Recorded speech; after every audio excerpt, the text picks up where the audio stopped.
When somebody finds something that's good, you can't really hold on to it for very long before the rest of the world wants to ruin it.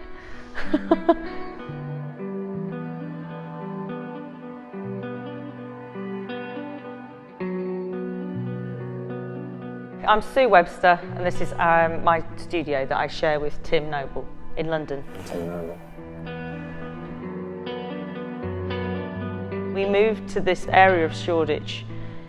There was a lot of empty warehouses in this part of London. It was a haven for artists because it was cheaper than anywhere else in London to live.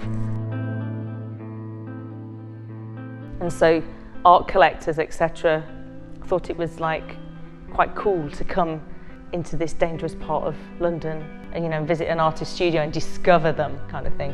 And then I guess wherever artists move, art galleries move, and then also bars move here because artists like to drink, and then kind of food places come because you need food as well to soak up the alcohol.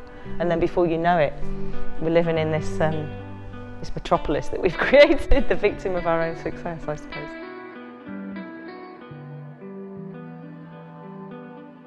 What you were looking at is a shadow work.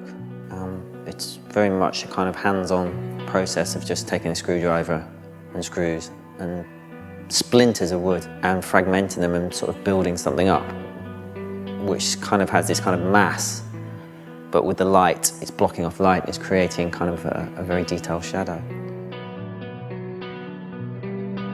Yeah, it's essentially creating something abstract that, when hit by a very bright light, creates a representational shadow on the wall. So it's merging two artistic practices together. You have one and then you have the other. So maybe, if anyone looks at that piece, the brain is sort of getting a sense of releasing time, that something weird is going on when you look at it.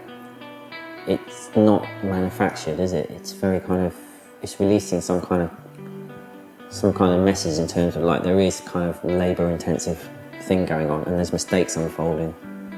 And I think that's quite important in this day and age, that you don't just have to pick up the phone and kind of order it. You have to do things with your hands. The way I do things with my hands is going to be different from the way you do things. So you get this kind of weird thing evolving in the studio, which is what we're sort of feeding off of at the moment, which we're really enjoying.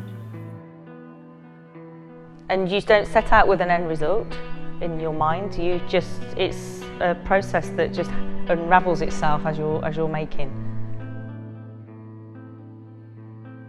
It's because we spend a lot of time going around just getting old. There's often old chairs just sitting in the street, just one solitary chair just sitting there lonely.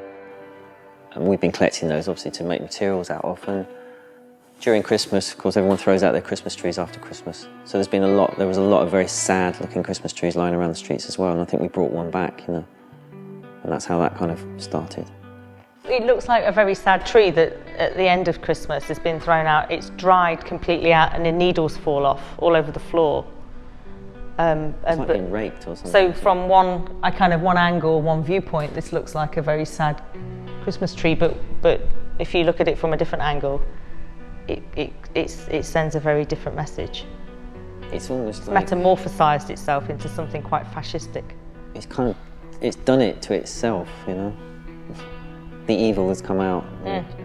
Because it's been self-destructing. abandoned. Yeah, why is it being abandoned? Yeah.